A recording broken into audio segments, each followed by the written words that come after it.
All right, folks, our next presentation is by Dylan Hoffman. He's a special project manager, engineering manager at Couvignon Group, LLC. The title is a subsea oil spill response solution for a toppled platform that has been leaking into the Gulf of Mexico since 2004. The brief synopsis. In 2004, during Hurricane Ivan, an oil platform toppled into the Gulf of Mexico, resulting in an ongoing leak of oil and gas into the Gulf waters. This presentation will outline the design, fabrication, installation, and maintenance of a first-of-its-kind rapid response solution system that's captured and recycled over 1.25 million gallons of crude oil that would have otherwise spilled into the Gulf of Mexico. Dylan, the stage is yours. Thanks, Dan. I appreciate it. I want to thank the AAEES for giving us the opportunity to talk on this project. So a little bit of background on the oil and gas industry in the Gulf of Mexico.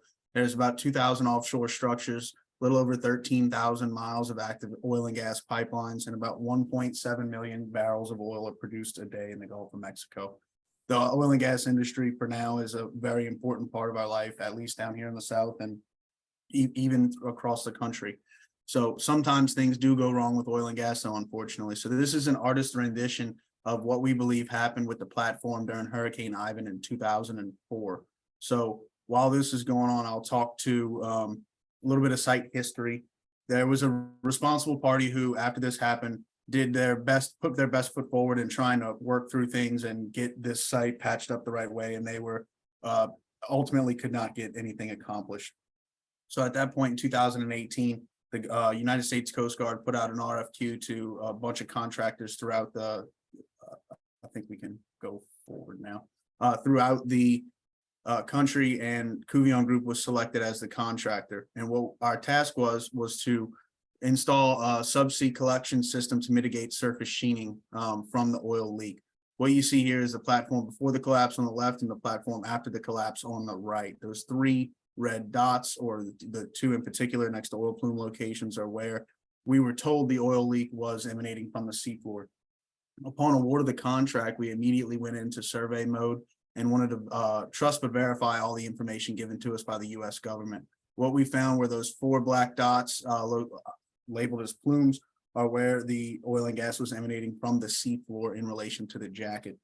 And what that enabled us to do was develop a system that we were able to cantilever and build off the jacket that is above the seafloor. It does not rest on the seafloor to collect the oil. So what you see here is the system as its whole. Oil, gas, and water flow into the white square down at the bottom. That's the what we call the dome. Flows into a patented oil, gas, and water separator, and then flows into the tubes that are laying across the top of the platform. Those are our oil storage containers. So this site is 460 feet below the sea level. So we needed to utilize what's called saturation diving, which is a really complex, specialized form of diving, which requires divers to be under pressure for up to a month at a time. And in this case, we had multiple sets of divers that went in and got pressurized for a month at a time. They were installing some hoses on the tanks there. And this is their sat bell is what we call it. It's basically their elevator from the ship where they're working, and it brings them down to site and keeps them under pressure the entire time.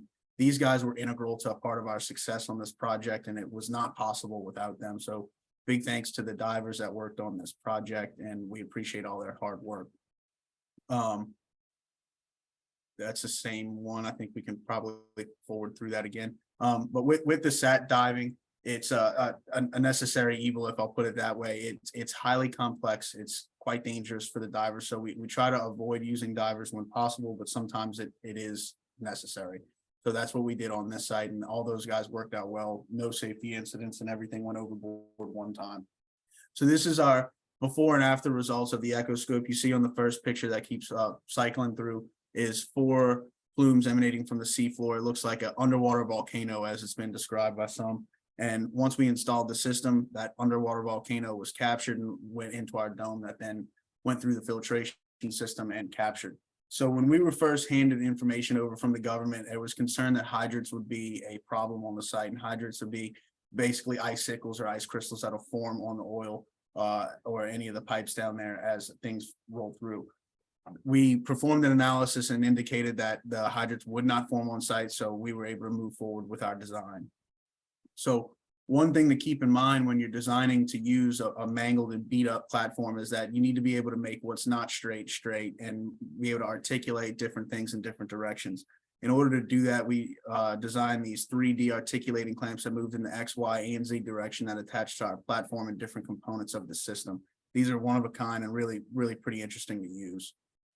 So one of the meat and potatoes, or the heart of our system, is the Subsea separator. It's a patented separator that separates oil, gas, and water. Oil, gas, and water flow into the separator. Water will fall out of the bottom. Gas will be vented off of the side into the water column, and our crude oil will be sent over to the storage containers that get offloaded on a monthly basis. Our system has a capacity of about 1,450 barrels that we offload monthly. This is an image of some of our system components that we utilize the waterways of South Louisiana to move around because they were enormous.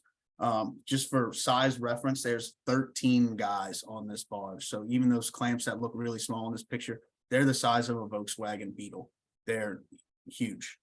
So that's how we moved everything around. And on a project of this scale and complexity and, health and safety concerns, we tested everything from extremely small scale testing, even in the owner of our company's backyard pool, which his wife was thrilled about, to have some oil in her pool. But luckily our technology worked on the first go and everything was successful. We tested from really small scale tanks all the way up to large scale tanks where we were actually able to launch ROVs in the tanks and ensure that our separators are working. So that led us to the next piece. We know the science works. We know the technology works. Well, how does all this stuff fit together? So keep in mind, we installed and built and fabricated this system in a 5-month period. So one sole fabricator was not responsible for doing all this. We had 6 different fabricators. So you have to worry about different things coming from different fabricators and building and fitting together. And that was part of our really large scale QA, QC, and ITP process, inspection test plan, where we made sure every single nut, screw, and bolt of the system worked in conjunction with each other. It required a lot of time, energy, and effort, and all parts of the ITP were signed off on by Cuvion Group, the engineer of record, and the captain of the Coast Guard for our region.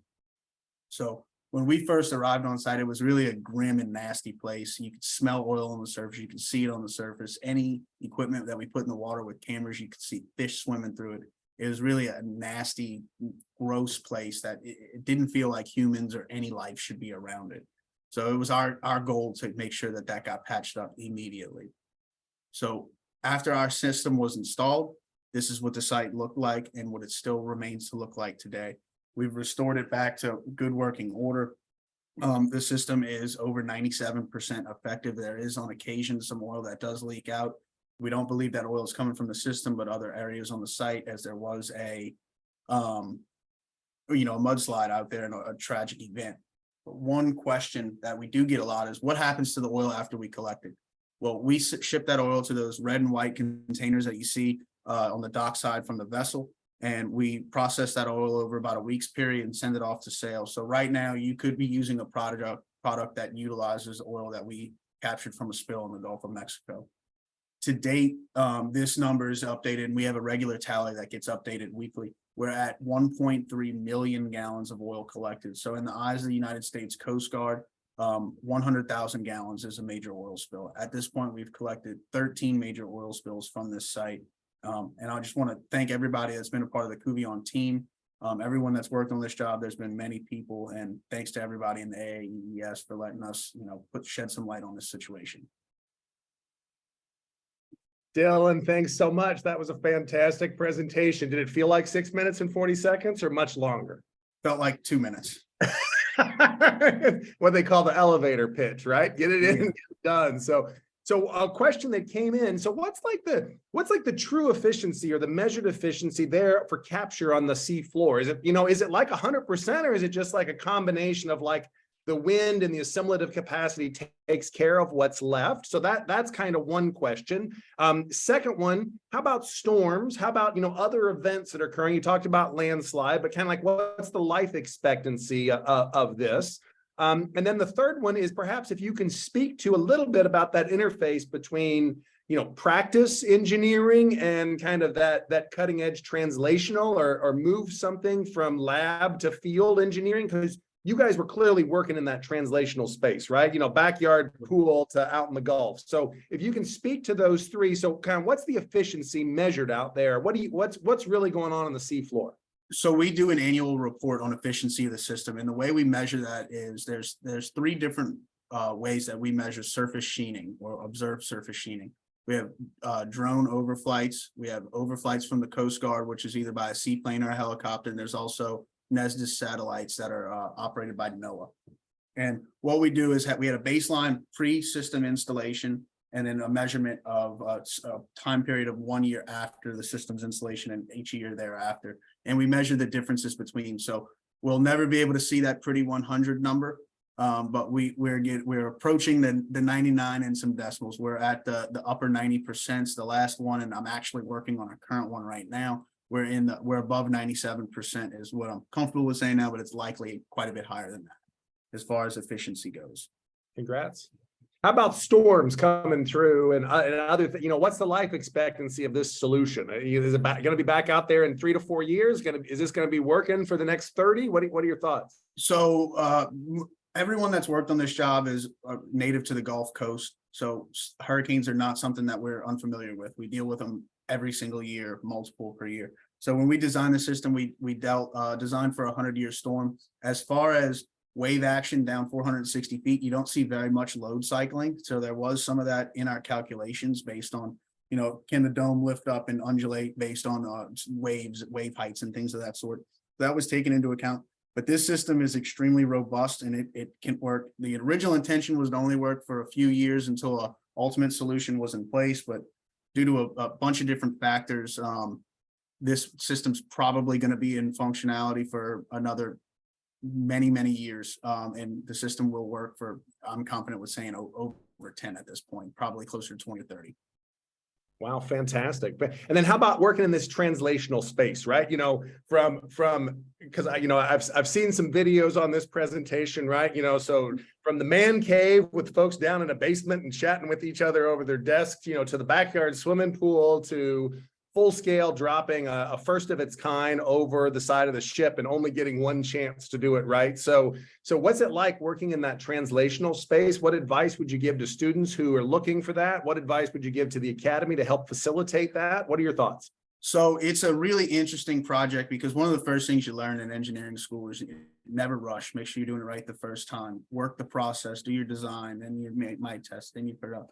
We had to do a design build at the same time. This was an emergency response. The Coast Guard said, we want it fixed and we want it fixed now.